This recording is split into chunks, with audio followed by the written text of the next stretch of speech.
So I want you to think of yourself as a parent to your deeds. You produce them, you raise them, and you have all sorts of hopes for them. The only thing is, you don't see them yet. Now, just like a parent hopes that if they live long enough, their worldly children will comfort them and benefit them when they get older, we all hope that our hereafter children will comfort us and benefit us once we make that transition. The question is, how many deeds have you produced? How many deeds have you raised? And what's it going to be like to meet them for the very first time? Hatim ibn al-Asam rahimahullah said, إني نظرت إلى الخلق فرأيت كل واحد يحب محبوبا فإذا ذهب إلى القبر فارقه محبوبه. He said that I looked at mankind and I noticed that everyone has something or someone that they love. But then once they die, that beloved person or thing leaves them. So I decided to learn to love my good deeds, so that when I enter into my grave, they get to come with me. The Prophet ﷺ said, يَتْبَعُ الْمَيِّتَ ثَلَاثًا. The deceased is followed to his or her grave by three things: أهله وماله وعمله. His family, his wealth, and his deeds. فَيَرْجِعُ أَهْلُهُ وَمَالُهُ وَيَبْقَى عَمَلُهُ. So his family and his wealth turn back from the grave and they go home. And his only companion that remains with him in his new home from now on is his collection of deeds. And we know that Allah subhanahu wa ta'ala says about the Day of Judgment, what? يَوْمَ لَا يَنْفَعُ مَالٌ وَلَا بَنُونَ. The day that wealth and children are no longer of any benefit. From this point onwards, deeds are going to be your comfort and they're going to be your currency. And the Prophet ﷺ once asked the companions, do you know what Allah meant when he said, وَمَنْ أَعْرَضَ عَنْ ذِكْرِي فَإِنَّ لَهُ مَعِيشَةً ضَنْكَ? That those who turn away from my remembrance will have a constricted life. وَنَحْشُرُهُ يَوْمَ الْقِيَامَةِ أَعْمَى, and will be raised up on the Day of Judgment blind. Now, that constricted life is certainly across all realms. But here the Prophet ﷺ said, when they go to their grave, يُسَلَّطُ عَلَيْهِ تِسْعَةٌ وَتِسْعُونَ تِنِّينَ. Allah places 99 dragons over that person. And the Prophet ﷺ went on to describe that every one of those dragons is like 70 serpents with 7 heads, stinging him and maiming him until the Day of Judgment. May Allah subhanahu wa ta'ala protect us.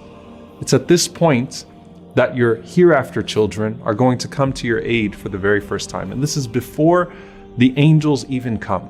The Prophet ﷺ said that when the believer is placed into their grave and they hear the final footsteps of their family leaving, the punishment comes.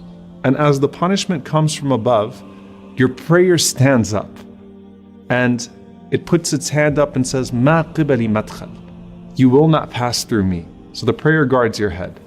And then the punishment comes to you from your right side. And the Prophet ﷺ said, your siyam, your fasting rises and stands guard and says, مَا قِبَلِ مَدْخَلٍ. You will not pass through me. And then to his left, his zakah stands and says, مَا قِبَلِ مَدْخَلٍ. You will not pass through me.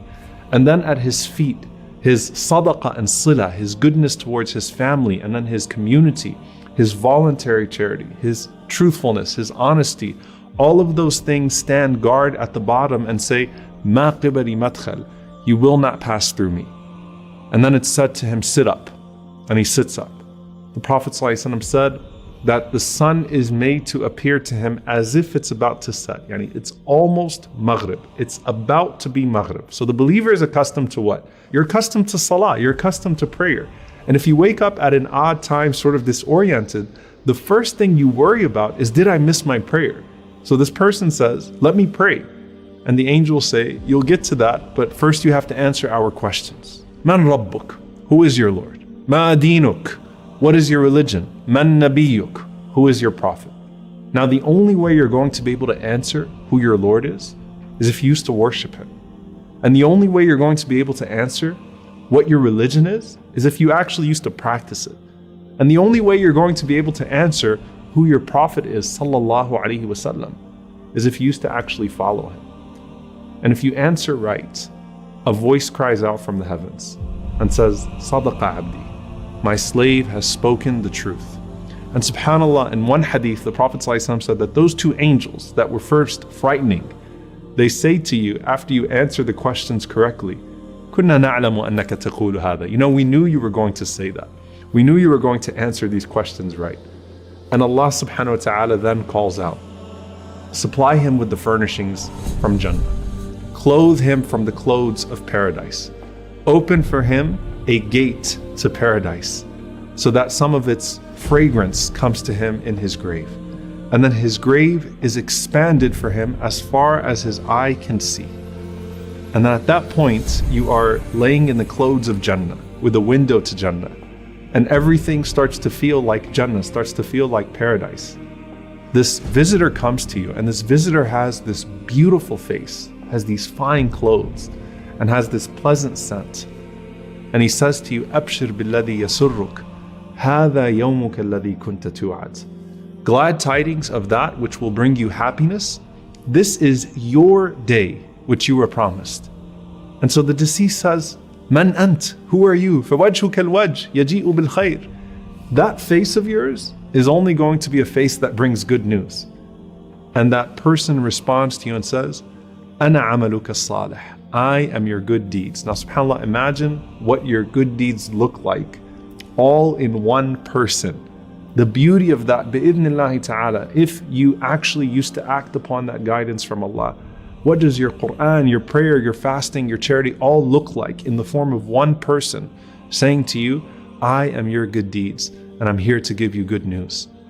First, your good deeds guarded you from your punishment, right? First, they stood guard all around you. And now, here they are bringing you good news. And from here on out, they're personified and they're going to be your greatest source of benefit and they're going to be your greatest source of good company. Now, there are many narrations about people that are categorically protected from the punishment of the grave. You have the shaheed, the martyr. You have the one who dies of a stomach disease. Or you have the one who dies on the day or night of Friday. And then you have all of these narrations about those who are specifically punished in the grave due to their sins. And so you want to avoid those sins, obviously, such as the slanderer, or the one who is neglectful with their tahara, with their purification, or the adulterer, or the one who deals with riba, with usury and interest. In any case, everything you experience now is part of the lead up to the last day. And the Prophet ﷺ said, when a person dies, he's shown his eventual place morning and evening. And so if he's amongst the inhabitants of paradise, he has this window to his place in paradise. And he's constantly told, this is where you're headed to, this is where you're going. And if he's amongst the people of the fire, may Allah protect us, he's shown his place in the fire and is told, this is where you're going. And no matter what his situation is, he's shown one more place. And he looks at this place and is told, هَذَا مَقْعَدُكَ الَّذِي تُبْعَثُ إِلَيْهِ يَوْمَ الْقِيَامَةِ. This is the place that you're going to be sent to on the day of judgment. So for the believer who has his deeds with him as provision, he's got his clothes from paradise, you've got your window to paradise.